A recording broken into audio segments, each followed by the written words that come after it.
हम में से ज़्यादातर लोग जब सक्सेसफुल लाइफ के बारे में सोचते हैं तो दिमाग में सबसे पहले पैसा, बड़ा घर, अच्छी नौकरी या सोशल स्टेटस आता है। बचपन से हमें यही सिखाया जाता है कि अगर करियर बन गया और इनकम अच्छी हो गई तो लाइफ सेट है। लेकिन रियलिटी थोड़ी अलग होती है। आपने कई ऐसे लोग देखे होंगे जिनके पास पैसा बहुत होता है लेकिन वो मेंटली स्ट्रेस्ड रहते हैं। कुछ लोग करियर में टॉप पर पहुंच जाते हैं लेकिन फैमिली उनसे दूर हो जाती है। कुछ लोग फिजिकली इतने अनहेल्थी हो जाते हैं कि सक्सेस एंजॉय ही नहीं कर पाते। और कुछ लोग सब कुछ अचीव करने के बाद भी अंदर से एम्प्टी फील करते हैं। यहीं पर 12 लाइफ एरिया सिस्टम का कॉन्सेप्ट बहुत पावरफुल बन जाता है। इसका सिंपल आइडिया यह है कि लाइफ एक सिंगल गेम नहीं है। लाइफ कई अलग अलग एरियाज का कॉम्बिनेशन है। अगर आप सिर्फ एक एरिया को ग्रो करोगे और बाकी एरियाज को इग्नोर कर दोगे तो बैलेंस टूट जाएगा। बाहर से लाइफ परफेक्ट दिखेगी लेकिन अंदर केओस होगा। इस सिस्टम में ऑथर कहती है कि गोल सिर्फ मनी या करियर के लिए मत बनाओ।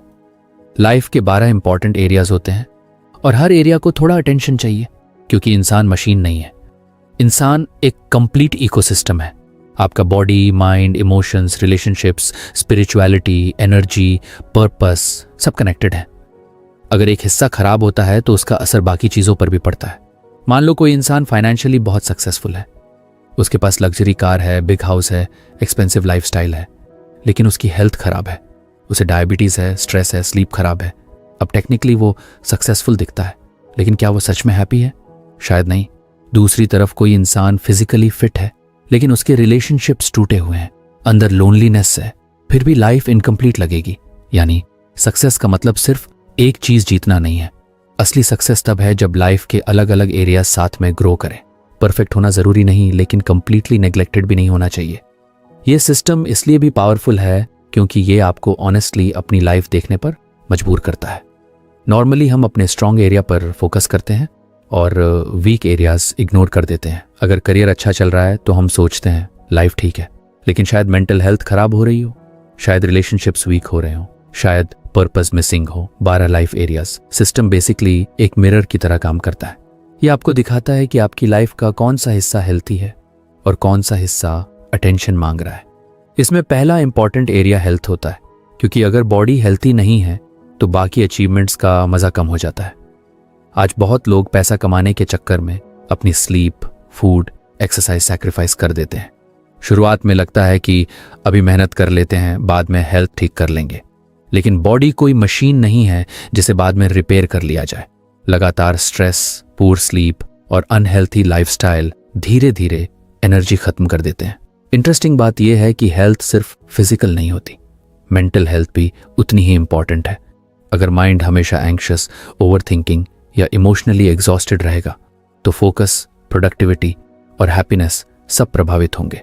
इसलिए गोल्स सिर्फ 6 पैक या वेट लॉस के नहीं होने चाहिए। गोल्स इमोशनल पीस के भी होने चाहिए, जैसे बेटर स्लीप, लेस स्ट्रेस, मोर कामनेस, डेली साइलेंस टाइम। फिर आता है रिलेशनशिप्स का एरिया। बहुत लोग इस एरिया को ऑटोमेटिक मान लेते हैं। उन्हें लगता है कि फैमिली और फ्रेंड्स हमेशा रहेंगे, लेकिन रिलेशनशिप्स भी इन्वेस्टमेंट मांगते हैं। अटेंशन, टाइम और इमोशनल प्रेजेंस चाहिए होती है। अगर आप हमेशा बिजी रहोगे, हमेशा फोन में रहोगे, हमेशा वर्क मोड में रहोगे तो धीरे धीरे इमोशनल डिस्टेंस बढ़ने लगती है। कई बार लोग करियर बनाने में इतने फोकस्ड हो जाते हैं कि जब सक्सेस मिलती है तब तक उनके पास सेलिब्रेट करने के लिए क्लोज लोग ही नहीं बचते। इसलिए ऑथर कहती है कि रिलेशनशिप गोल्स भी होने चाहिए, जैसे पेरेंट्स के साथ क्वालिटी टाइम स्पेंड करना, पार्टनर को जेन्युइनली सुनना, ओल्ड फ्रेंड्स से रिकनेक्ट करना या कम्युनिकेशन इंप्रूव करना। एक और पावरफुल एरिया है पर्पस। ये बहुत डीप चीज है। कई लोग एक्सटर्नली सक्सेसफुल होते हैं लेकिन इंटरनली कंफ्यूज्ड रहते हैं। उन्हें पता ही नहीं होता कि वो जो कर रहे हैं उसका मतलब क्या है। वो बस सोसाइटी के डिफॉल्ट पाथ पर चल रहे होते हैं, school, college, job, salary, promotion, लेकिन अंदर सेटिस्फैक्शन नहीं आता। पर्पस का मतलब सिर्फ वर्ल्ड चेंजिंग मिशन नहीं है।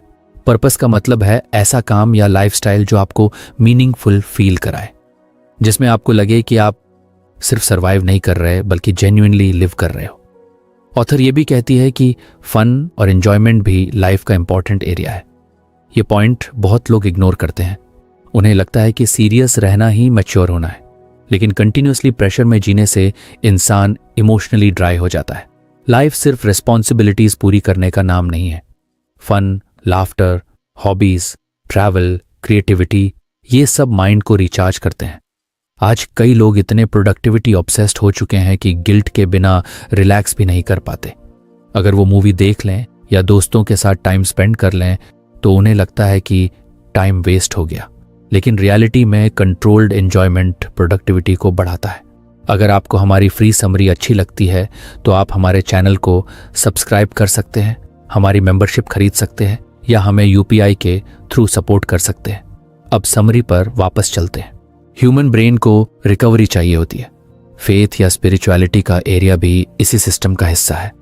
इसका मतलब सिर्फ रिलीजन नहीं है, इसका मतलब है इनर कनेक्शन, ऐसा कुछ जो आपको लाइफ के केओस में ग्राउंडेड रखे। कुछ लोग मेडिटेशन करते हैं, कुछ प्रेयर, कुछ जर्नलिंग, कुछ नेचर वॉक। पॉइंट यह है कि इंसान को सिर्फ बाहरी अचीवमेंट्स नहीं चाहिए होती, उसे अंदर स्टेबिलिटी भी चाहिए होती है।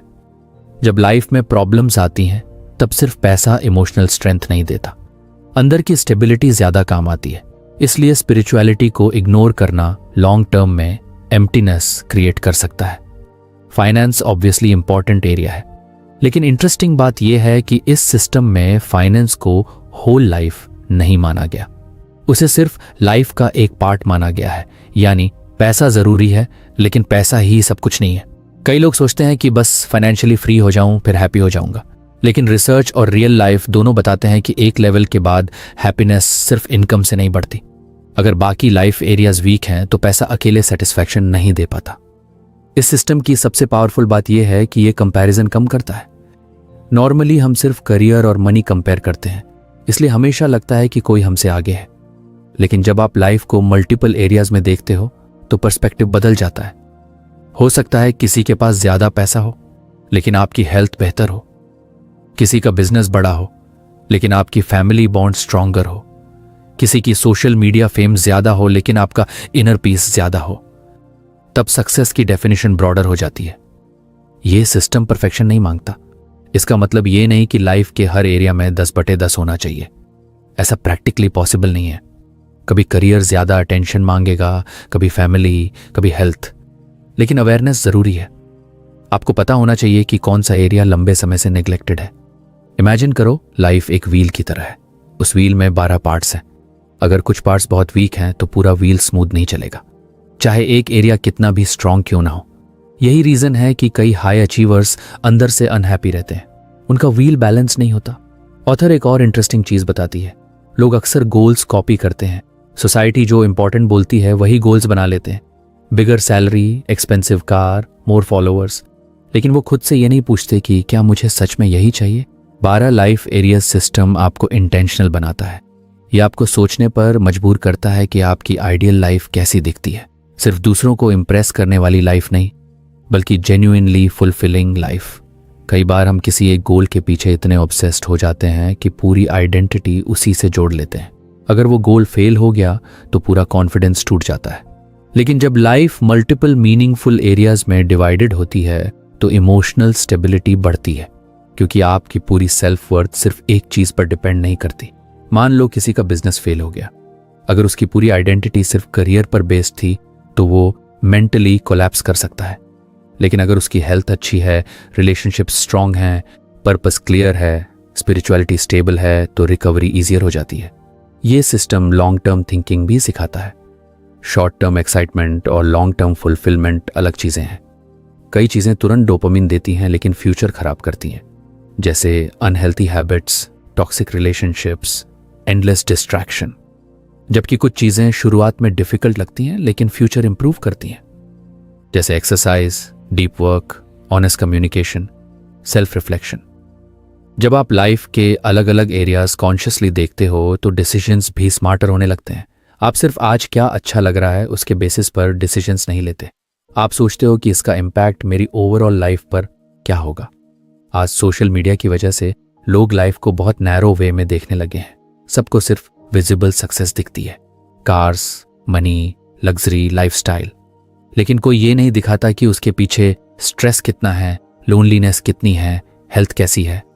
इसलिए लोग इनकम्प्लीट पिक्चर देखकर अपनी लाइफ जज करने लगते हैं।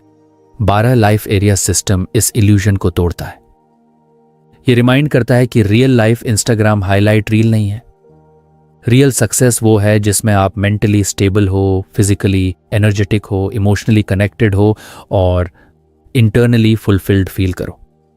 सबसे इंटरेस्टिंग बात यह है कि जब लाइफ बैलेंस्ड होती है तब सक्सेस सस्टेनेबल बनती है। अगर आप हेल्थ डिस्ट्रॉय करके पैसा कमाओगे तो इवेंचुअली बॉडी बिल भेजेगी। अगर रिलेशनशिप्स इग्नोर करके करियर बनाओगे तो लोनलीनेस आएगी। अगर पर्पस इग्नोर करोगे तो एम्प्टीनेस आएगी।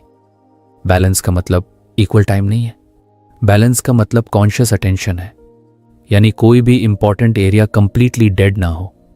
इस सिस्टम को प्रैक्टिकली यूज करने का सिंपल तरीका यह है कि आप अपनी लाइफ के एरियाज ऑनेस्टली रेट करो। हेल्थ कैसी है, मेंटल पीस कैसी है, रिलेशनशिप्स कैसे हैं, फाइनेंशियल कंडीशन कैसी है, पर्पस क्लियर है या नहीं, फन मिसिंग है क्या, सेल्फ कॉन्फिडेंस कैसा है। फिर जिस एरिया का स्कोर सबसे लो है वहीं सबसे ज्यादा हिडन प्रॉब्लम हो सकती है। अक्सर वही एरिया फ्यूचर स्ट्रेस क्रिएट करता है जिसे हम आज इग्नोर कर रहे होते हैं। ये सिस्टम इसलिए लाइफ चेंजिंग हो सकता है क्योंकि ये आपको सिर्फ अचीवमेंट मशीन बनने से रोकता है। ये आपको याद दिलाता है कि लाइफ सिर्फ हसल नहीं है, लाइफ एक्सपीरियंस भी है, कनेक्शन भी है, पीस भी है, ग्रोथ भी है। अंत में सबसे इंपॉर्टेंट बात यही है कि सक्सेसफुल लाइफ और फुलफिल्ड लाइफ हमेशा सेम चीज नहीं होती। बहुत लोग सक्सेसफुल दिखते हैं लेकिन फुलफिल्ड नहीं होते। 12 लाइफ एरिया सिस्टम आपको दोनों चीजों को साथ में बिल्ड करना सिखाता है, ताकि जब आप फ्यूचर में पीछे मुड़कर अपनी लाइफ देखें तो सिर्फ अचीवमेंट्स ना दिखें बल्कि एक मीनिंगफुल, बैलेंस्ड और जेन्युइनली हैप्पी लाइफ दिखे। ज्यादातर लोग गोल्स बनाते समय एक बहुत कॉमन मिस्टेक करते हैं। वो सोचते हैं कि जितने ज्यादा गोल्स होंगे उतनी ज्यादा ग्रोथ होगी। इसलिए नए साल की शुरुआत में या मोटिवेशन आने के बाद लोग लंबी लिस्ट बना लेते हैं। वेट लॉस करना है, जिम जाना है, मेडिटेशन करनी है, बिजनेस शुरू करना है, नई स्किल सीखनी है, सुबह जल्दी उठना है, किताबें पढ़नी है, सोशल मीडिया कम करना है, पैसे बचाने हैं, नेटवर्किंग करनी है। शुरुआत में ये सब एक्साइटिंग लगता है। ऐसा फील होता है कि अब लाइफ पूरी बदल जाएगी। लेकिन कुछ ही दिनों बाद रियलिटी सामने आ जाती है। माइंड ओवरलोड होने लगता है। हर दिन लगता है कि बहुत कुछ करना है। अटेंशन डिवाइड हो जाती है, फोकस टूट जाता है और धीरे धीरे गोल्स सिर्फ डायरी या नोट्स ऐप में पड़े रह जाते हैं। यहीं पर 1 गोल पर कैटेगरी रूल बहुत पावरफुल बन जाता है। इसका सिंपल आइडिया यह है कि लाइफ के हर इंपॉर्टेंट एरिया में सिर्फ एक मीनिंगफुल गोल रखो, सिर्फ एक। क्योंकि ब्रेन क्लैरिटी में बेहतर परफॉर्म करता है, कंफ्यूजन में नहीं। ये रूल सुनने में छोटा लगता है लेकिन प्रैक्टिकली बहुत डीप है, क्योंकि ये हमारी उस हैबिट को चैलेंज करता है जिसमें हम हर चीज एक साथ इंप्रूव करना चाहते हैं। हम सोचते हैं कि अगर हमने लाइफ के हर प्रॉब्लम को एक साथ फिक्स करना शुरू कर दिया तो जल्दी सक्सेसफुल हो जाएंगे। लेकिन ह्यूमन ब्रेन मल्टीटास्किंग मशीन नहीं है। ब्रेन लिमिटेड अटेंशन के साथ काम करता है। इमेजिन करो कि आपके सामने 12 दरवाजे हैं और आप हर दरवाजे को एक साथ खोलने की कोशिश कर रहे हो। क्या होगा? एनर्जी बिखर जाएगी, कोई दरवाजा प्रॉपर्ली ओपन नहीं होगा। लेकिन अगर आप एक एक करके डोर्स खोलो तो प्रोग्रेस साफ दिखाई देगी।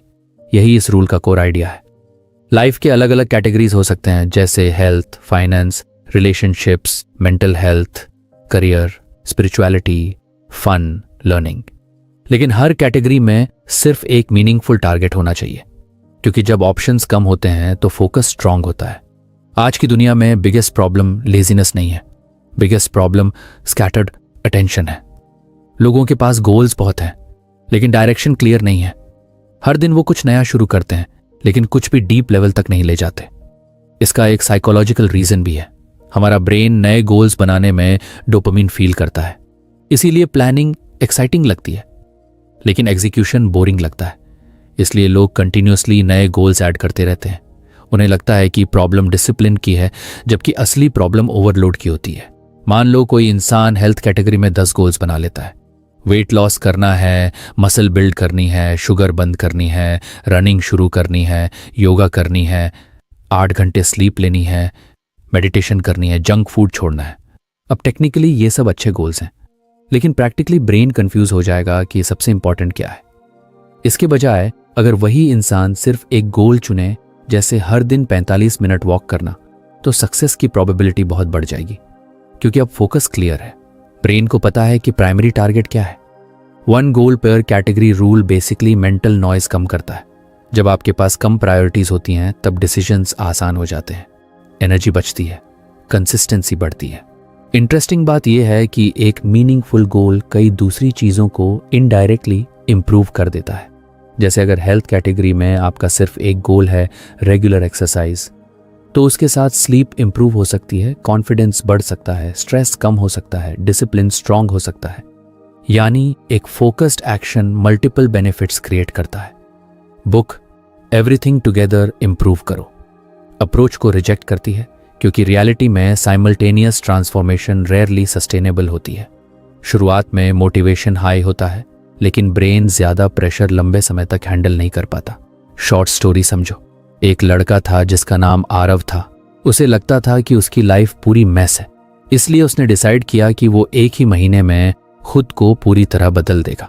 उसने नया टाइम टेबल बनाया, सुबह 5 बजे उठना, जिम जाना, मेडिटेशन करना, इंग्लिश इंप्रूव करना, ऑनलाइन बिजनेस शुरू करना, 2 बुक्स पढ़ना, जंक फूड छोड़ना, सोशल मीडिया बंद करना, डेली जर्नलिंग करना। पहले 3 दिन उसे लगा कि वो अनस्टॉपेबल है। चौथे दिन थोड़ी थकान हुई, 5वें दिन जिम मिस हो गया, फिर गिल्ट शुरू हुआ। फिर उसने सोचा अब तो रूटीन टूट गया। धीरे धीरे सब हैबिट्स खत्म हो गई। 1 महीने बाद वो पहले से ज्यादा फ्रस्ट्रेटेड था। उसे लगा कि उसमें डिसिप्लिन ही नहीं है। कुछ समय बाद उसने अप्रोच बदली। इस बार उसने सिर्फ एक हेल्थ गोल चुना, हर दिन सिर्फ 30 मिनट वॉक, बस। ना परफेक्ट डाइट, ना इंटेंस वर्कआउट, ना कॉम्प्लिकेटेड रूटीन। शुरुआत सिंपल थी, इसलिए प्रेशर कम था। वो कंसिस्टेंटली वॉक करने लगा। कुछ हफ्तों बाद एनर्जी बेटर फील होने लगी। फिर नेचुरली उसने जंक फूड कम किया, स्लीप इंप्रूव हुई, कॉन्फिडेंस बढ़ा। फिर उसने करियर कैटेगरी में सिर्फ एक गोल ऐड किया, रोज 1 घंटा स्किल लर्निंग। धीरे धीरे उसकी लाइफ जेन्युइनली इंप्रूव होने लगी, क्योंकि इस बार वो स्कैटर्ड नहीं था। इस स्टोरी का पॉइंट यही है कि ट्रांसफॉर्मेशन कॉम्प्लेक्सिटी से नहीं, क्लैरिटी से आता है। हम अक्सर अंडर एस्टिमेट करते हैं कि मेंटल क्लैरिटी कितनी पावरफुल चीज है। जब ब्रेन को एग्जैक्टली पता होता है कि क्या इंपॉर्टेंट है, तब रेजिस्टेंस कम होता है। लेकिन जब गोल्स बहुत सारे होते हैं, तब हर टास्क भारी लगने लगता है। ये रूल परफेक्शनिज्म को भी कम करता है, क्योंकि कई लोग इतने बड़े सेल्फ इंप्रूवमेंट सिस्टम बना लेते हैं कि शुरू करने से पहले ही मेंटली एक्सहॉस्टेड हो जाते हैं। उन्हें लगता है कि अगर सब कुछ परफेक्टली नहीं हुआ तो कुछ भी वर्थ नहीं है। लेकिन 1 गोल अप्रोच सिंपल होती है, अचीवेबल लगती है, इसलिए ब्रेन उसे रिजेक्ट नहीं करता। एक और इंपॉर्टेंट बात यह है कि ये रूल प्रायोरिटीज रिवील करता है। जब आपको हर कैटेगरी में सिर्फ एक गोल चुनना पड़े, तब आपको ऑनेस्टली सोचना पड़ता है कि मेरे लिए अभी सबसे ज्यादा इंपॉर्टेंट क्या है। यही क्लैरिटी लाइफ बदलती है, क्योंकि रियलिटी ये है कि हर चीज इक्वली इंपॉर्टेंट नहीं होती। कुछ गोल्स सिर्फ टेम्पररी एक्साइटमेंट होते हैं, कुछ गोल्स जेन्युइनली मीनिंगफुल होते हैं। लेकिन जब लिस्ट बहुत लंबी होती है, तब ये फर्क समझ नहीं आता। मान लो फाइनेंस कैटेगरी में आपके पास 7 गोल्स हैं। इन्वेस्टिंग सीखनी है, साइड हसल शुरू करना है, सेविंग बढ़ानी है, क्रिप्टो समझना है, फ्रीलांसिंग करनी है, बजटिंग करनी है। अब फोकस टूट जाएगा। लेकिन अगर सिर्फ एक क्लियर गोल हो, जैसे हर महीने इनकम का 20% सेव करना, तो ब्रेन उस डायरेक्शन में कंसिस्टेंट एक्शन ले पाएगा। ये सिस्टम डिसीजन फटीग भी कम करता है। मॉडर्न लाइफ में लोग ऑलरेडी हजारों डिसीजंस लेते हैं। क्या खाना है, क्या देखना है, किसको रिप्लाई करना है, क्या खरीदना है। अगर गोल्स भी ओवरली कॉम्प्लेक्स होंगे तो मेंटल एनर्जी जल्दी खत्म होगी। सिंपल गोल्स ब्रेन को राहत देते हैं, क्लैरिटी देते हैं। और सबसे इंटरेस्टिंग बात यह है कि जब गोल्स कम होते हैं, तब इमोशनल सेटिस्फैक्शन ज्यादा मिलती है, क्योंकि प्रोग्रेस विजिबल होती है। हर दिन लगता है कि आप सच में आगे बढ़ रहे हो। जबकि टू मेनी गोल्स वाली लाइफ में हमेशा ऐसा लगता है कि मैं पीछे हूं। ये फीलिंग डेंजरस होती है, क्योंकि लगातार इनकम्प्लीशन का फीलिंग मोटिवेशन डिस्ट्रॉय कर देता है। 1 गोल पर कैटेगरी रूल आपको स्लो लेकिन स्टेबल ग्रोथ सिखाता है। आज की दुनिया इंस्टेंट ट्रांसफॉर्मेशन बेचती है, 30 दिन में कंप्लीट लाइफ चेंज। लेकिन real growth usually boring, simple और रिपीटेटिव होती है। एक फोकस्ड गोल रिपीटेडली करना ग्लैमरस नहीं लगता, लेकिन वही लॉन्ग टर्म रिजल्ट्स देता है। ये रूल डिस्ट्रैक्शन के खिलाफ भी काम करता है, क्योंकि सोशल मीडिया की वजह से लोग हर दिन नई सेल्फ इंप्रूवमेंट एडवाइस कंज्यूम करते रहते हैं। आज मॉर्निंग रूटीन, कल कोल्ड शॉवर, फिर डोपामाइन डिटॉक्स। फिर प्रोडक्टिविटी हैक्स। हर चीज़ इंटरेस्टिंग लगती है, लेकिन इतनी इंफॉर्मेशन के बीच क्लैरिटी खो जाती है। जब आपके पास हर कैटेगरी में सिर्फ एक गोल होता है, तब बाहरी नॉइस का असर कम होता है, क्योंकि आपको पता है कि अभी आपका फोकस क्या है। इस रूल का एक हिडन बेनिफिट और है, ये सेल्फ ट्रस्ट बिल्ड करता है। जब आप छोटे लेकिन क्लियर गोल्स कंसिस्टेंटली पूरा करते हो, तब माइंड को एविडेंस मिलता है कि मैं जो डिसाइड करता हूं वो कर सकता हूं। लेकिन जब आप हर बार ह्यूज गोल लिस्ट बनाकर फेल होते हो, तब सेल्फ कॉन्फिडेंस गिरता है। धीरे धीरे इंसान खुद पर भरोसा खोने लगता है। इसलिए सिंप्लिसिटी वीकनेस नहीं है, सिंप्लिसिटी स्ट्रेटेजिक होती है। बुक बेसिकली ये समझाती है कि ग्रोथ का मतलब लाइफ को कॉम्प्लिकेटेड बनाना नहीं है। ग्रोथ का मतलब राइट थिंग्स पर अटेंशन देना है।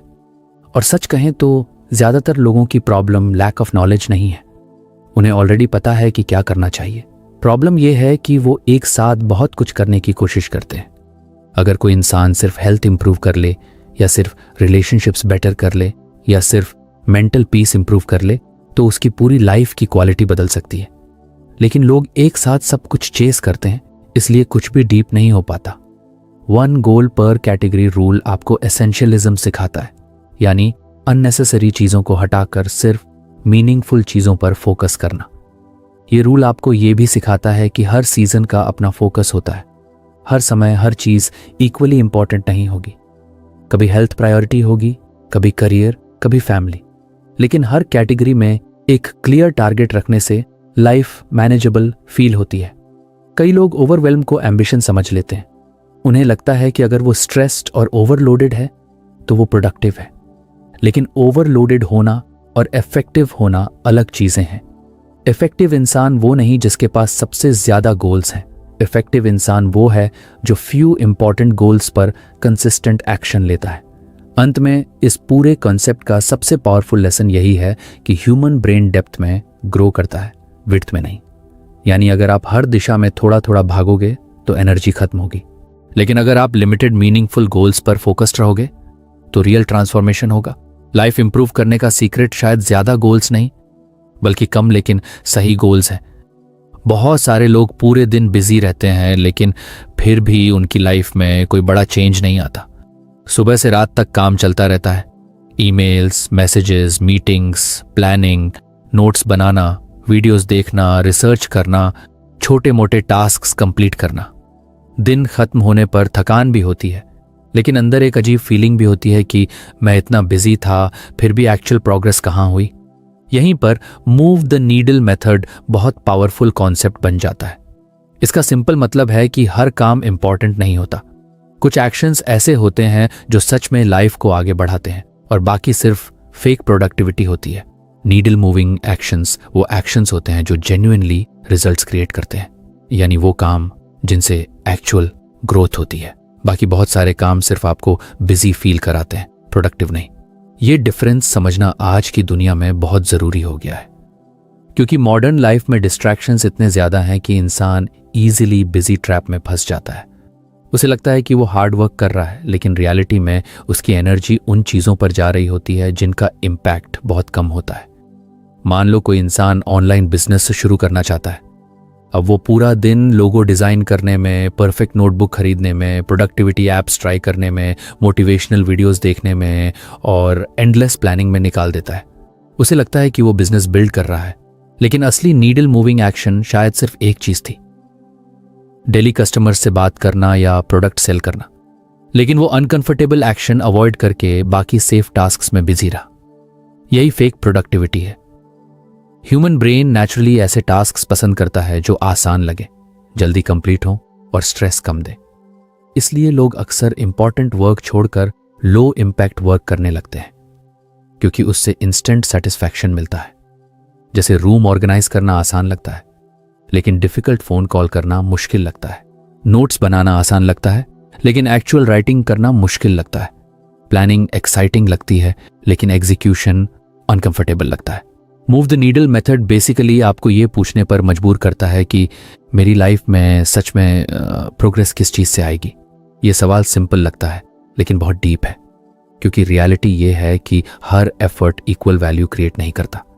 कुछ एक्शंस का इम्पैक्ट ह्यूज होता है और कुछ का ऑलमोस्ट जीरो। आज बहुत लोग प्रोडक्टिविटी को गलत तरीके से समझते हैं। उन्हें लगता है कि ज्यादा काम करना मतलब ज्यादा प्रोग्रेस, लेकिन अगर डायरेक्शन गलत है तो स्पीड का कोई फायदा नहीं। इमेजिन करो कोई इंसान ट्रेडमिल पर तेज दौड़ रहा है, वो बहुत मेहनत कर रहा है, स्वेट भी आ रहा है, लेकिन वो कहीं पहुंच नहीं रहा। यही हाल कई लोगों का है, वो बिजी हैं लेकिन आगे नहीं बढ़ रहे। Needle moving actions usually uncomfortable होते हैं, इसलिए लोग उन्हें अवॉइड करते हैं, क्योंकि वो एक्शंस फियर क्रिएट करते हैं। रिजेक्शन का फियर, फेलियर का फियर, जजमेंट का फियर। मान लो कोई यूट्यूब चैनल ग्रो करना चाहता है, अब उसका रियल नीडल मूविंग एक्शन क्या है? Regular high quality videos upload करना। लेकिन वो क्या करता है?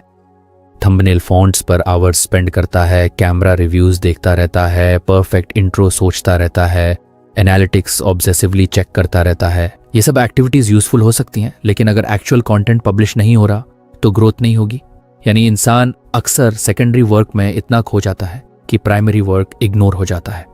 मूव द नीडल मेथड इसी इल्यूजन को तोड़ता है। बुक कहती है कि हर मंथ आपको आइडेंटिफाई करना चाहिए कि कौन सी 2 या 3 एक्टिविटीज आपकी लाइफ में सबसे ज्यादा रियल प्रोग्रेस ला रही हैं। सिर्फ वही कोर फोकस होना चाहिए। इंटरेस्टिंग बात यह है कि यूजुअली प्रोग्रेस बहुत कम एक्शन से आती है, लेकिन लोग energy hundreds of tiny tasks में वेस्ट कर देते हैं। ये बिल्कुल जिम जैसा है। अगर कोई इंसान पूरे जिम में हर मशीन रैंडमली यूज करता रहे तो शायद रिजल्ट स्लो होंगे, लेकिन अगर वो फ्यू इफेक्टिव एक्सरसाइजेस कंसिस्टेंटली करे तो बॉडी तेजी से चेंज होगी। लाइफ भी ऐसे ही काम करती है। करियर में शायद needle moving action deep skill building हो, हेल्थ में शायद डेली एक्सरसाइज और स्लीप हो, रिलेशनशिप्स में शायद ऑनेस्ट कम्युनिकेशन हो, फाइनेंस में शायद सेविंग और इन्वेस्टिंग हो। लेकिन लोग इन कोर एक्शंस के बजाय आसपास की छोटी चीजों में उलझ जाते हैं। इस मेथड का सबसे पावरफुल इफेक्ट क्लैरिटी है। जब आपको पता होता है कि कौन से एक्शन सबसे ज्यादा इंपैक्ट क्रिएट करते हैं, तब अननेसेसरी चीजों पर गिल्ट कम हो जाता है, क्योंकि मॉडर्न कल्चर हर समय आपको बिजी रहने के लिए पुश करता है। अगर आप कॉन्स्टेंटली ऑक्यूपाइड नहीं हो तो लगता है कि आप पीछे रह रहे हो, लेकिन बिजी होना और वैल्यूबल वर्क करना अलग चीजें हैं। कई कॉर्पोरेट एम्प्लॉयज पूरा दिन मीटिंग्स में बिताते हैं। दिन खत्म होने पर एग्जॉस्शन होती है, लेकिन मीनिंगफुल आउटपुट नहीं होता। कई स्टूडेंट्स घंटों स्टडी सेटअप परफेक्ट करने में लगा देते हैं, लेकिन फोकस्ड स्टडी कम होती है। ये फेक प्रोडक्टिविटी डेंजरस इसलिए है क्योंकि बाहर से प्रोडक्टिव दिखती है, इसलिए इंसान खुद भी कंफ्यूज हो जाता है। शॉर्ट स्टोरी समझो। एक आदमी था जिसका नाम करण था। वो फिटनेस इंप्रूव करना चाहता था। उसने एक्सपेंसिव शूज खरीदे, प्रोटीन पावर्स खरीदे, वर्कआउट प्लेलिस्ट्स बनाई, फिटनेस इन्फ्लुएंसर्स फॉलो किए, कैलोरी ऐप्स डाउनलोड किए। हर दिन वो फिटनेस रिलेटेड कुछ ना कुछ करता था। कभी सप्लीमेंट्स रिसर्च, कभी वर्कआउट वीडियोस, कभी जिम क्लोथ्स शॉपिंग। उसे लगता था कि वो सीरियस ट्रांसफॉर्मेशन जर्नी पर है, लेकिन 3 महीने बाद भी उसकी बॉडी ऑलमोस्ट सेम थी।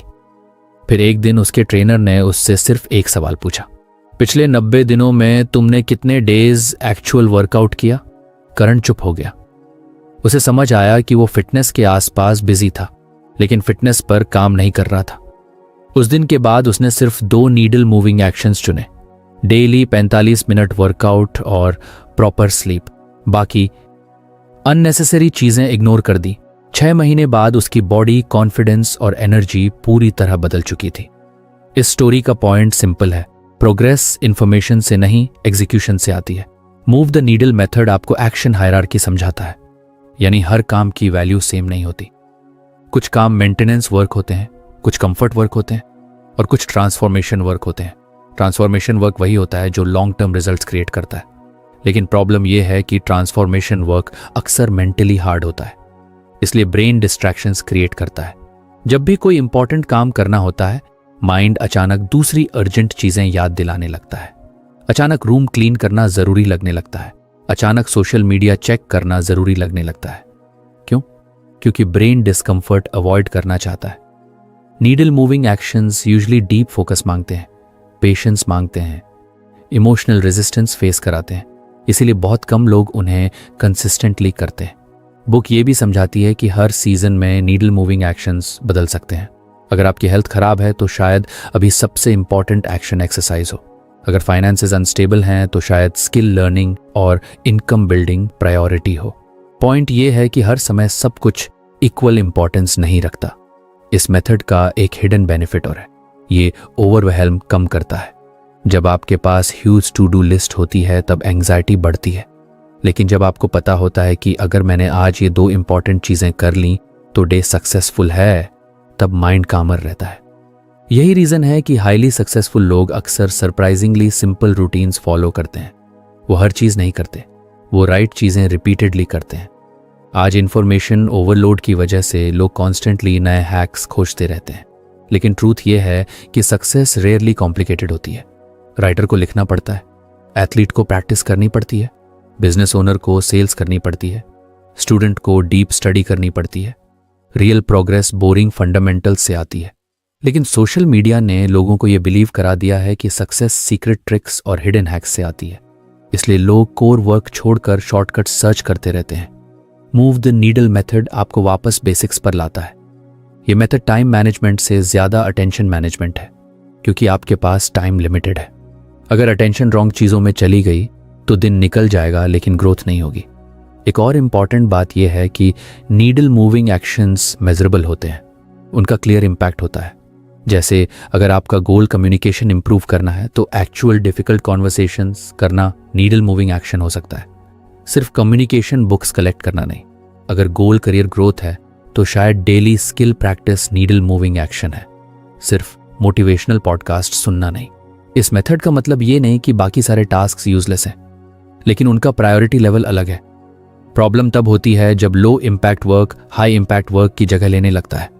और ऑनेस्टली यही रीजन है कि कई टैलेंटेड लोग भी स्टक रहते हैं। टैलेंट की कमी नहीं होती, फोकस की कमी होती है। मूव द नीडल मेथड आपको ब्रूटली ऑनेस्ट बनाता है। यह पूछता है कि क्या मैं सच में प्रोग्रेस कर रहा हूं या सिर्फ प्रोडक्टिव दिखने की कोशिश कर रहा हूं। यह सवाल अनकंफर्टेबल हो सकता है, क्योंकि कई बार हमें रियलाइज होता है कि हम मंथ्स से बिजी थे लेकिन मीनिंगफुल रिजल्ट्स नहीं आए। लेकिन यही अवेयरनेस ग्रोथ की शुरुआत है। जब आप नीडल मूविंग एक्शंस पहचान लेते हो तब लाइफ सिंपलर हो जाती है, डिसीजंस आसान हो जाते हैं, एनर्जी वेस्ट कम होती है, मोमेंटम बढ़ता है। और सबसे पावरफुल बात यह है कि small consistent needle moving actions compound होते हैं। अगर कोई इंसान रोज सिर्फ 1 घंटा जेन्युइनली वैल्यूएबल स्किल प्रैक्टिस करे तो 1 साल बाद उसकी लाइफ ड्रास्टिकली डिफरेंट हो सकती है। लेकिन अगर वही इंसान पूरा साल रैंडम बिजी वर्क में निकाल दे तो उसे लगेगा कि वो स्टक है। अंत में इस पूरे कॉन्सेप्ट का सबसे बड़ा लेसन यही है कि लाइफ को बदलने के लिए हर समय ज्यादा करने की जरूरत नहीं होती, सही चीजें करने की जरूरत होती है। क्योंकि कई बार सक्सेस एफर्ट की क्वांटिटी से नहीं, फोकस की क्वालिटी से आती है। बहुत लोग गोल्स तो बड़े एक्साइटमेंट के साथ लिखते हैं, लेकिन कुछ ही दिनों बाद वो गोल्स कहीं खो जाते हैं। शुरुआत में मोटिवेशन हाई होता है, नया नोटबुक खरीदा जाता है, विजन बोर्ड बनाया जाता है, टाइम टेबल सेट होता है, ऐसा लगता है कि अब लाइफ पूरी बदल जाएगी। लेकिन धीरे धीरे वही पुरानी हैबिट्स वापस आने लगती हैं। गोल डायरी में रह जाता है और रियल लाइफ फिर सेम पैटर्न पर चलने लगती है। यहीं पर right arrow review arrow repeat system बहुत पावरफुल बन जाता है, क्योंकि ये सिस्टम सिर्फ गोल्स लिखने की बात नहीं करता, ये कंसिस्टेंसी का पूरा मैकेनिज्म बनाता है। बहुत लोग सोचते हैं कि गोल सेटिंग मतलब सिर्फ गोल लिख देना, लेकिन सच ये है कि गोल लिखना सबसे आसान हिस्सा है। मुश्किल हिस्सा है डेली अवेयरनेस बनाए रखना, क्योंकि इंसान नेचुरली भूल जाता है। डेली डिस्ट्रैक्शंस, स्ट्रेस, रिस्पॉन्सिबिलिटीज और इमोशंस धीरे धीरे फोकस को खा जाते हैं। इसलिए बुक कहती है कि सिर्फ गोल लिखो मत, उसे रेगुलरली देखो, रिव्यू करो, ट्रैक करो, एडजस्ट करो। यही feedback loop long term consistency बनाता है। इस सिस्टम का पहला हिस्सा है गोल राइट करना। यह स्टेप सिंपल लगता है, लेकिन इसका साइकोलॉजिकल इम्पैक्ट बहुत बड़ा होता है। जब कोई चीज सिर्फ माइंड में होती है तब वो वेग रहती है, लेकिन जब आप उसे लिखते हो तब वो कॉन्क्रीट बन जाती है। ब्रेन सडनली उसे सीरियस चीज मानने लगता है। इंटरेस्टिंग बात यह है कि बहुत लोग गोल्स इसलिए अचीव नहीं कर पाते क्योंकि उनके गोल्स क्लियर ही नहीं होते। वो बस वेग डिजायर्स रखते हैं, जैसे मुझे सक्सेसफुल बनना है, मुझे फिट होना है, मुझे बेटर लाइफ चाहिए। लेकिन माइंड वेग इंस्ट्रक्शंस पर प्रॉपर्ली काम नहीं करता। अगर आप लिखते हो कि अगले 6 महीनों में मुझे 10 किलो वजन कम करना है या मुझे रोज 1 घंटा स्किल लर्निंग करनी है, तब डायरेक्शन क्लियर हो जाती है। राइटिंग क्लैरिटी क्रिएट करती है, लेकिन सिस्टम यहीं खत्म नहीं होता, क्योंकि अगर आप गोल लिखकर भूल गए तो उसका इम्पैक्ट धीरे धीरे खत्म हो जाएगा। इसलिए दूसरा स्टेप है रोज गोल्स देखना। ये स्टेप छोटा लगता है, लेकिन यही कंसिस्टेंसी का सीक्रेट है। ह्यूमन ब्रेन एनवायरनमेंट और रेपिटेशन से इन्फ्लुएंस होता है। जो चीज़ बार बार अटेंशन में आती है, ब्रेन उसे इंपॉर्टेंट मानने लगता है। इसलिए अगर गोल्स रोज सामने होंगे तो डिसीजंस ऑटोमेटिकली उस डायरेक्शन में जाने लगेंगे। लेकिन अगर गोल्स कहीं नोटबुक के लास्ट पेज में पड़े हैं और महीनों तक नहीं देखे गए, तो डेली लाइफ उन्हें ओवरराइट कर देगी। आज की दुनिया अटेंशन वॉर है। Notifications, reels, messages, random content हर समय माइंड को पुल कर रहे हैं। ऐसे में अगर आप अपने गोल्स को कॉन्शियसली सामने नहीं रखोगे तो बाहरी डिस्ट्रैक्शंस आपका फोकस कंट्रोल करने लगेंगे। रोज गोल्स देखने का मतलब सिर्फ पढ़ना नहीं है। इसका मतलब है खुद को रिमाइंड करना कि इनके दे मैं किस डायरेक्शन में जा रहा हूं। कई बार सिर्फ डेली रिमाइंडर ही बिहेवियर बदल देता है। मान लो किसी इंसान का गोल है काम और मेंटली पीसफुल बनना। अगर वो रोज सुबह अपना गोल पढ़े तो दिन के बीच में ओवर रिएक्शन करने से पहले उसका माइंड ऑटोमेटिकली अवेयर होगा। यानी डेली रिव्यू आपके सबकॉन्शियस को प्रोग्राम करता है। फिर आता है वीकली एक्शन चेक। यहीं पर ज्यादातर लोग फेल होते हैं, क्योंकि लोग इंटेंशंस पर फोकस करते हैं, एक्शंस पर नहीं। उन्हें लगता है कि क्योंकि वो गोल के बारे में सोच रहे हैं इसलिए प्रोग्रेस हो रही है, लेकिन रियल ग्रोथ एक्शन से आती है। Weekly review basically reality check है। ये सिस्टम आपको ऑनेस्टली देखने पर मजबूर करता है कि मैंने इस हफ्ते एक्चुअली क्या किया, क्योंकि माइंड एक्सक्यूजेस बनाने में एक्सपर्ट है। पूरा हफ्ता निकल जाता है और इंसान सोचता है कि वो बिजी था, लेकिन जब वो बैठकर ऑनेस्टली एक्शंस लिखता है तब पता चलता है कि एक्चुअल मीनिंगफुल वर्क बहुत कम हुआ। वीकली रिव्यू गिल्ट क्रिएट करने के लिए नहीं है, अवेयरनेस क्रिएट करने के लिए है। मान लो आपका गोल है हेल्थ इंप्रूव करना। वीकली रिव्यू में आप चेक करते हो कि इस हफ्ते कितने दिन वर्कआउट हुआ, स्लीप कैसी रही, फूड हैबिट्स कैसी थीं। अब अगर प्रोग्रेस नहीं हुई तो प्रॉब्लम जल्दी दिखाई दे जाएगी, वरना लोग महीनों तक इल्यूजन में रहते हैं कि वो कुछ तो कर रहे हैं। इस सिस्टम की सबसे पावरफुल बात यही है कि ये सेल्फ डिसेप्शन कम करता है, क्योंकि बिना रिव्यू के इंसान अश्योम्स पर जीने लगता है। उसे लगता है कि वो इम्प्रूव हो रहा है, जबकि रियलिटी डिफरेंट हो सकती है। फिर आता है मंथली रिफ्लेक्शन। ये स्टेप बहुत डीप है। डेली लाइफ में हम इतने फास्ट चलते रहते हैं कि रुककर सोचते ही नहीं कि हमारी लाइफ किस डायरेक्शन में जा रही है। मंथली रिफ्लेक्शन आपको पॉज करने पर मजबूर करता है। ये सिर्फ रिजल्ट्स देखने के लिए नहीं है, ये पैटर्न्स समझने के लिए है। क्या चीज़ कंसिस्टेंटली काम कर रही है, कहाँ डिस्ट्रैक्शंस ज़्यादा आ रहे हैं, किस एनवायरनमेंट में प्रोडक्टिविटी बेटर होती है, कौन सी हैबिट्स प्रोग्रेस रोक रही हैं। Monthly reflection basically self awareness build करता है, और सच कहें तो सेल्फ अवेयरनेस के बिना ग्रोथ ऑलमोस्ट इम्पॉसिबल है। कई लोग बार बार सेम मिस्टेक्स रिपीट करते रहते हैं क्योंकि वो कभी रिफ्लेक्ट ही नहीं करते। अगर कोई इंसान हर महीने ऑनेस्टली खुद को ऑब्जर्व करे तो उसे अपने पैटर्न साफ दिखने लगेंगे। जैसे शायद उसे रियलाइज हो कि वो स्ट्रेस में अनहेल्दी ईटिंग करता है, या लेट नाइट फोन यूज उसकी स्लीप खराब कर रहा है, या टॉक्सिक लोगों के साथ टाइम स्पेंड करने के बाद उसकी मोटिवेशन गिरती है। ये अवेयरनेस लाइफ चेंजिंग हो सकती है। फिर सिस्टम का आखिरी हिस्सा है एडजस्ट करना। ये बहुत इंपॉर्टेंट है, क्योंकि कई लोग गोल्स को रिजिड बना देते हैं। उन्हें लगता है कि वंस गोल सेट हो गया अब उसे बदलना फेलियर है, लेकिन रियलिटी में लाइफ डायनामिक है। सिचुएशंस बदलती हैं, प्रायोरिटीज बदलती हैं, एक्सपीरियंस बढ़ता है। एडजस्टमेंट वीकनेस नहीं है, स्मार्टनेस है। मान लो आपने गोल रखा कि रोज 3 घंटे स्टडी करनी है, लेकिन 1 महीने बाद आपको रियलाइज हुआ कि रियलिस्टिकली 2 फोकस्ड आवर्स ज्यादा इफेक्टिव हैं। अब एडजस्टमेंट जरूरी है। या शायद आपने रॉन्ग स्ट्रैटेजी चूज कर ली। गोल सही था, अप्रोच गलत थी। राइट रिव्यू रिपीट सिस्टम आपको फ्लेक्सिबल कंसिस्टेंसी सिखाता है, यानी ब्लाइंडली सेम चीज रिपीट नहीं करनी, फीडबैक के बेसिस पर इंप्रूव करना। शॉर्ट स्टोरी समझो। एक लड़की थी जिसका नाम सिया था। उसने नया साल शुरू होते ही बहुत गोल्स लिखे, weight loss, better confidence, career growth, meditation, reading habit. पहले कुछ दिनों तक मोटिवेशन हाई रही, फिर धीरे धीरे डेली लाइफ वापस हैवी लगने लगी। काम का stress, social media distraction, laziness. 1 महीने बाद उसे लगा कि कुछ चेंज नहीं हो रहा। पहले वो खुद को ब्लेम करने लगी, उसे लगा कि उसमें डिसिप्लिन नहीं है। फिर उसने एक सिंपल सिस्टम शुरू किया। हर सुबह वो अपने टॉप गोल्स पढ़ती, हर संडे वो चेक करती कि उसने एक्चुअल एक्शंस कितने लिए, हर महीने वो लिखती कि क्या काम किया और क्या नहीं। धीरे धीरे उसे पैटर्न समझ आने लगे। उसे पता चला कि वो लेट नाइट स्क्रोलिंग की वजह से मॉर्निंग रूटीन मिस करती थी। उसे ये भी रियलाइज हुआ कि जब वो छोटे एक्शंस पर फोकस करती थी तब कंसिस्टेंसी बेटर रहती थी। 6 महीने बाद उसकी लाइफ परफेक्ट नहीं थी, लेकिन वो पहले से जेन्युइनली डिफरेंट थी, क्योंकि इस बार वो सिर्फ मोटिवेटेड नहीं थी, वो अवेयर थी। यही इस सिस्टम का रियल पावर है। यह सिस्टम मोटिवेशन पर डिपेंड नहीं करता, ये स्ट्रक्चर क्रिएट करता है। और ट्रूथ ये है कि लॉन्ग टर्म सक्सेस इमोशंस से नहीं, सिस्टम से आती है। मोटिवेशन टेम्पररी होती है, कभी हाई कभी लो, लेकिन रिव्यू सिस्टम आपको ट्रैक पर वापस लाता रहता है। इमेजिन करो, अगर कोई पायलट प्लेन उड़ाते समय डायरेक्शन चेक ही ना करे, वो सिर्फ शुरुआत में रूट सेट करके छोड़ दे, क्या होगा? प्लेन धीरे धीरे रास्ते से भटक जाएगा। लाइफ भी ऐसी ही है। अगर आप रेगुलरली डायरेक्शन चेक नहीं करोगे तो डिस्ट्रैक्शंस आपको धीरे धीरे गोल से दूर ले जाएंगे। इस सिस्टम का एक हिडन बेनिफिट और है, ये प्रेशर कम करता है, क्योंकि कई लोग सोचते हैं कि उन्हें इंस्टेंटली परफेक्ट बनना है, लेकिन फीडबैक लूप अप्रोच कहती है कि ग्रोथ ग्रेजुअल है।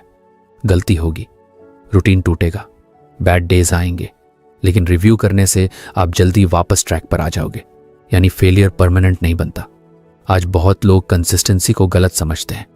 उन्हें लगता है कंसिस्टेंसी मतलब कभी फेल ना होना, लेकिन रियल कंसिस्टेंसी का मतलब है बार बार वापस लौटना, और ये सिस्टम वही सिखाता है।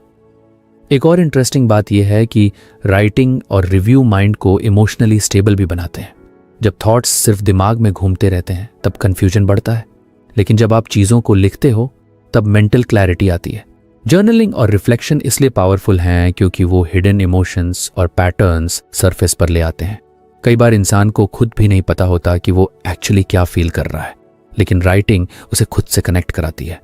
Right arrow review arrow repeat system सिर्फ प्रोडक्टिविटी सिस्टम नहीं है, ये सेल्फ अवेयरनेस सिस्टम है। ये आपको कॉन्शियसली जीना सिखाता है, क्योंकि ज़्यादातर लोग ऑटो पायलट मोड में जीते हैं। दिन निकलते जाते हैं, साल गुजरते जाते हैं, लेकिन वो कभी कॉन्शियसली अपनी डायरेक्शन चेक नहीं करते। फिर अचानक एक दिन रियलाइज होता है कि वो उस लाइफ में पहुंच गए जिसे उन्होंने इंटेंशनली कुछ चूज ही नहीं किया था। ये सिस्टम उस ड्रिफ्ट को रोकता है।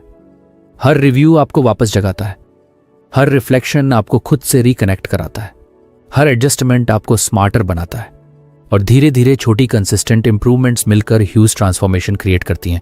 अंत में इस पूरे कॉन्सेप्ट का सबसे बड़ा लेसन यही है कि गोल्स सिर्फ लिखने से लाइफ नहीं बदलती। लाइफ तब बदलती है जब गोल्स रेगुलरली अटेंशन में रहते हैं, एक्शंस ऑनेस्टली रिव्यू होते हैं और मिस्टेक्स से सीखकर सिस्टम कंटिन्यूअसली इंप्रूव होता है। क्योंकि सक्सेसफुल लोग सिर्फ गोल्स सेट नहीं करते, वो खुद को लगातार रिकैलिब्रेट भी करते रहते हैं। ज्यादातर लोग गोल्स बनाते समय सिर्फ एक चीज इमेजिन करते हैं, सक्सेस। वो सोचते हैं कि अब मोटिवेशन आएगी, एनर्जी हाई रहेगी, डिसिप्लिन स्ट्रांग रहेगा और सब स्मूथली हो जाएगा। शुरुआत में उनका माइंड फ्यूचर की परफेक्ट पिक्चर बनाता है। सुबह जल्दी उठना, daily workout, focused study, productive routine, healthy eating, सब कुछ बहुत क्लियर और एक्साइटिंग लगता है। लेकिन कुछ दिनों बाद रियलिटी सामने आने लगती है। कभी मूड नहीं होता, कभी टाइम नहीं मिलता, कभी स्ट्रेस बढ़ जाता है, कभी डिस्ट्रैक्शन कंट्रोल नहीं होता, कभी मोटिवेशन अचानक गायब हो जाती है। और यहीं पर ज्यादातर लोग रुक जाते हैं। उन्हें लगता है कि शायद उनमें डिसिप्लिन नहीं है, शायद वो नेचुरली कंसिस्टेंट नहीं है। लेकिन ऑथर कहती है कि असली प्रॉब्लम डिसिप्लिन की कमी नहीं है। प्रॉब्लम यह है कि लोगों ने ऑब्स्टिकल्स के लिए प्लान ही नहीं बनाया। यहीं से obstacle planning before action concept शुरू होता है। इस कॉन्सेप्ट का सिंपल मतलब है कि सक्सेसफुल लोग सिर्फ गोल्स प्लान नहीं करते, वो पहले से प्रिडिक्ट करते हैं कि कौन कौन सी प्रॉब्लम्स आएंगी और फिर उनके रिस्पॉन्सेस पहले से तैयार रखते हैं। यानी वो इमोशंस के भरोसे नहीं चलते, वो सिस्टम बनाते हैं। ये बहुत डीप आइडिया है, क्योंकि रियलिटी ये है कि लाइफ कभी परफेक्ट कंडीशंस नहीं देगी। हमेशा कुछ ना कुछ प्रॉब्लम होगी। कभी एनर्जी लो की होगी, कभी मूड खराब होगा, कभी अनएक्सपेक्टेड वर्क आ जाएगा, कभी डिस्ट्रैक्शंस बढ़ जाएंगे। अगर आपका पूरा सिस्टम मोटिवेशन पर डिपेंड करता है तो कंसिस्टेंसी जल्दी टूट जाएगी। लेकिन अगर आपने पहले से ऑब्स्टिकल्स इमेजिन कर लिए हैं तो आपका ब्रेन शॉक नहीं होता, वो प्रिपेयर्ड रहता है। मान लो किसी इंसान ने डिसाइड किया कि वो रोज सुबह 6 बजे उठकर वर्कआउट करेगा। अब नॉर्मली वो सिर्फ गोल बनाता है, लेकिन ऑब्स्टिकल प्लानिंग अप्रोच अलग तरीके से सोचती है। वो पहले पूछती है, अगर रात को लेट स्लीप हुई तो, अगर सुबह लेजिनेस आई तो, अगर वेदर खराब हुआ तो, अगर मूड नहीं हुआ तो अब वो पहले से सॉल्यूशंस तय करेगा। जैसे अगर जिम ना जा पाया तो घर पर 20 मिनट वर्कआउट, अगर मोटिवेशन लो हुई तो सिर्फ शूज पहनकर वॉक शुरू करूंगा, अगर लेट उठ गया तो वर्कआउट स्किप नहीं होगा, बस टाइमिंग शिफ्ट होगी। यानी प्लान सिर्फ आइडियल सिचुएशन के लिए नहीं है, रियल लाइफ सिचुएशंस के लिए है। और ऑनेस्टली यही डिफरेंस होता है मोटिवेटेड पीपल और कंसिस्टेंट पीपल में। मोटिवेटेड लोग परफेक्ट फीलिंग्स का इंतजार करते हैं, कंसिस्टेंट लोग इम्परफेक्ट कंडीशंस में भी एक्शन लेते हैं। ऑब्स्टिकल प्लानिंग बेसिकली माइंड को रियलिस्टिक बनाता है, क्योंकि बहुत लोग सेल्फ इंप्रूवमेंट जर्नी को फैंटेसी की तरह इमेजिन करते हैं। उन्हें लगता है कि once the decide everything magically easy हो जाएगा, लेकिन रियल ग्रोथ मैसी होती है। आप बोर्ड होंगे, आप टायर्ड होंगे, आप डिस्ट्रैक्टेड होंगे, आप डाउट फील करोगे, और यही नॉर्मल है। सक्सेसफुल लोग स्पेशल इसलिए नहीं होते क्योंकि उन्हें ऑब्स्टिकल्स नहीं आते, वो स्पेशल इसलिए होते हैं क्योंकि उन्होंने ऑब्स्टिकल्स को जर्नी का नॉर्मल हिस्सा मान लिया होता है। इस कॉन्सेप्ट का साइकोलॉजिकल बेनिफिट भी बहुत बड़ा है। जब प्रॉब्लम्स अचानक आती हैं तो ब्रेन पैनिक करता है, उसे लगता है कि प्लान फेल हो गया, फिर गिल्ट शुरू होता है, फिर सेल्फ डाउट आता है। लेकिन अगर आपने पहले से मेंटली एक्सेप्ट कर लिया है कि ऑब्स्टिकल्स आएंगे तो माइंड काम रहता है। मान लो कोई स्टूडेंट डिसाइड करता है कि वो रोज 3 घंटे फोकस्ड स्टडी करेगा। अब ऑब्स्टिकल प्लानिंग अप्रोच उसे पहले से सोचने पर मजबूर करेगी। क्या डिस्ट्रैक्शंस आएंगे, फोन प्रॉब्लम बनेगा, फ्रेंड्स डिस्टर्ब करेंगे, मूड स्विंग्स होंगे, एग्जाम एंजाइटी आएगी। अब वो सॉल्यूशंस पहले से तैयार करेगा। जैसे स्टडी टाइम में फोन दूसरे रूम में रहेगा, अगर फोकस नहीं बना तो 10 मिनट रीसेट वॉक, अगर मोटिवेशन लो हुई तो मिनिमम 30 मिनट रूल फॉलो होगा। यानी सिस्टम इमोशंस पर नहीं, स्ट्रक्चर पर डिपेंड करेगा। आज बहुत लोग इसलिए इनकंसिस्टेंट हैं क्योंकि उनका पूरा बिहेवियर फीलिंग्स कंट्रोल्ड होता है। अगर मूड अच्छा है तो काम होगा, अगर मोटिवेशन है तो वर्कआउट होगा, अगर एनर्जी है तो स्टडी होगी। लेकिन इमोशंस अनस्टेबल होते हैं, वो हर दिन बदलते हैं। अगर आपका प्रोग्रेस इमोशनल स्टेट पर डिपेंड करेगा तो कंसिस्टेंसी इम्पॉसिबल हो जाएगी। ऑब्स्टिकल प्लानिंग बिफोर एक्शन आपको इमोशनल इंडिपेंडेंस सिखाता है, यानी एक्शन मूड का गुलाम नहीं रहेगा। शॉर्ट स्टोरी समझो। एक लड़का था विवान, उसने डिसाइड किया कि वो यूट्यूब चैनल शुरू करेगा। शुरुआत में वो बहुत एक्साइटेड था। उसने कैमरा खरीदा, आइडियाज लिखे, मोटिवेशनल वीडियोस देखे। पहले हफ्ते उसने डेली वीडियोस बनाए।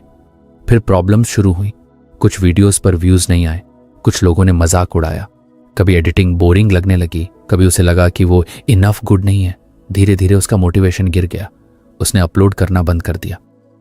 कुछ महीनों बाद उसने एक मेंटोर की एडवाइस फॉलो की। इस बार उसने सिर्फ गोल्स नहीं बनाए, उसने ऑब्स्टिकल्स की लिस्ट बनाई।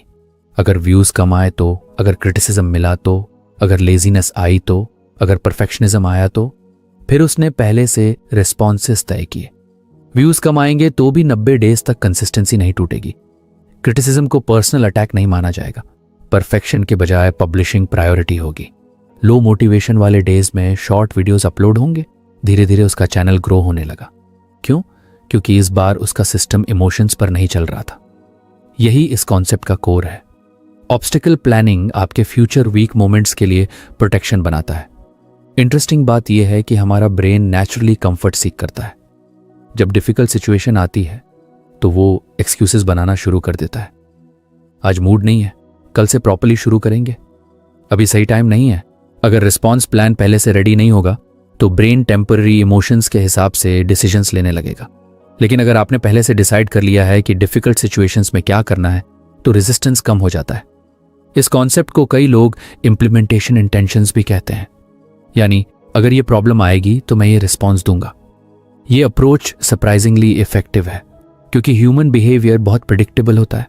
ज्यादातर लोगों की सेम प्रॉब्लम्स होती हैं, टाइम की कमी, distraction, overthinking, low motivation, fear of failure, comfort addiction. अगर प्रॉब्लम्स प्रिडिक्टेबल हैं तो सॉल्यूशंस भी पहले से प्लान्ड हो सकते हैं। बुक का पावरफुल पॉइंट यह है कि कंसिस्टेंसी एक्सीडेंटल नहीं होती,